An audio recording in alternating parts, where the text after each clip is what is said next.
नाहुम तीसरा बाब। खूनरेज शहर पर अफसोस। वो झूठ और लूट से बिल्कुल भरा है। वो लूट मार से बाज नहीं आता। सुनो, चाबुक की आवाज़ और पहियों की खड़खड़ाहट और घोड़ों का कूदना और रथों के हचकोले। देखो सवारों का हमला और तलवारों की चमक और भालों की झलक और मकतूलों के ढेर और लाशों के तोदे। लाशों की इंतहा नहीं, लाशों से ठोकरें खाते हैं।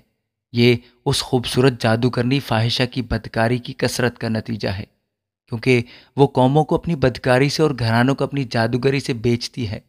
रब्बुल अफ़ाज फरमाता है, देख, मैं तेरा मुखालिफ हूँ और तेरे सामने से तेरा दामन उठा दूंगा और कौमों को तेरी बरहनगी और मुमलिकतों को तेरा सतर दिखलाऊंगा और निजासत तुझ पर डालूंगा और तुझे रुसवा करूंगा। हाँ, तुझे अंगुष्ठ नुमा कर दूंगा और जो कोई तुझ पर निगाह करेगा तुझसे भागेगा और कहेगा कि नैनवा वीरान हुआ। इस पर कौन तरस खाएगा? मैं तेरे लिए तसल्ली देने वाला कहाँ से लाऊं? क्या तू नो आमून से बेहतर है, जो नहरों के दरमियान बसा था और पानी उसकी चारों तरफ था, जिसकी शहर परां दरिया नील था और जिसकी फसील पानी था। कूश और मिस्र उसकी बे इंतहा तवानाई थे, फूत और लोबीम उसके हमायती थे। तो भी वो जलावतन और असीर हुआ। उसके बच्चे सब कूचों में पटक दिए गए और उसके शुरफा पर कुरा डाला गया और उसके सब बुजुर्ग जंजीर से जकड़े गए। तू भी मस्त होकर अपने आप को छुपाएगा और दुश्मन के सामने से पनाह ढूंढेगा। तेरे सब किले अंजीर के दरख्त की मानद हैं, जिस पर पहले पक्के फल लगे हों, जिसको अगर कोई हिलाए तो वो खाने वाले के मुंह में गिर पड़े। देख, तेरे अंदर तेरे मर्द औरतें बन गए।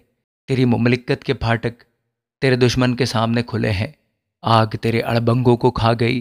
तू अपने मुहासरा के वक्त के लिए पानी भर ले और अपने किलों को मजबूत कर। घड़े में उतर कर मिट्टी तैयार कर और ईंट का सांचा हाथ में ले। वहां आग तुझे खा जाएगी, तलवार तुझे काट डालेगी, वो टिड्डी की तरह तुझे चट कर जाएगी। अगरचे तू अपने आप को चट कर जाने वाली टिड्डियों के मानिंद फरावान करे और फौज मलख की मानिंद बेशुमार हो जाए। तूने अपने सौदागरों को आसमान के सितारों से ज़्यादा फरावान किया। चट कर जाने वाली टिड्डी खराब करके उड़ जाती है।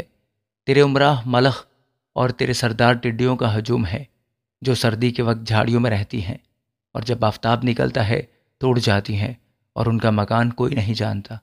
ऐ शाह असूर, तेरे चरवाहे सो गए, तेरे सरदार लेट गए, तेरी रियाया पहाड़ों पर परागंदा हो गई और उसको फराहम करने वाला कोई नहीं।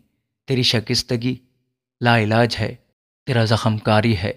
तेरा हाल सुनकर सब ताली बजाएंगे, क्योंकि कौन है जिस पर हमेशा तेरी शरारत का बार ना था। आमीन।